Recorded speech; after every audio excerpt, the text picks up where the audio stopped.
तहरीक इंसाफ के जो मौजूदा चेयरमैन और बानी के दरमियान मामला तय हुए कि जो अली अमीन गंडापुर हैं उनसे सूबाई सदारत से इस्तीफ़ा दिलवाई जाए। अली अमीन गंडापुर ने इस्तीफ़ा दे दिया और बानी पीटीआई ने जुनैद अकबर खान को नया जो है वो सदर मुकर्रर कर दिया खैबर पख्तूनख्वा का। जुनैद अकबर जो ओवरसीज़ पाकिस्तानियों के हवाले से चेयरमैन थे, उन चेयरमैनशिप से भी वो अलग हो गए और नए तैनाती बानी पीटीआई करने का फैसला उन्होंने कर रखा है कि किसको तैनात किया जाएगा ओवरसीज पाकिस्तानी पीटीआई के चेयरमैनशिप के लिए। अली अमीन गंडापुर से आगे चलकर वजीर आला शिप भी चीने जाने का इम्कान है। बानी पीटीआई उन पर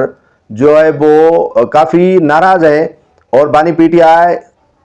के अलावा बुशरा बीबी, अलीमा खान और पीटीआई के कई रहनुमा बानी पीटीआई को आगाह कर चुके हैं कि अली अमीन गंडापुर किसी और का पीटीआई में छुपकर काम कर रहा है। अली अमीन गंडापुर के हरकत और दीगर जो मामलात हैं उनके बाद बानी पीटीआई ने उसे सदारत से अलग करने के बाद ये फैसला किया है कि आगे चलकर उनको वजीर आला शिप से भी हटाया जाएगा, वजीर आला शिप भी उनसे छीनी जाएगी और उसके लिए नए नामों और जो पीटीआई के अंदर मुशावरत का अमल और सिलसिला शुरू हो चुका है। नए नामों पर भी गौर किया जा रहा है कि वजीर आला खैबर पख्तूनख्वा के लिए किसको नॉमिनेट किया जाए।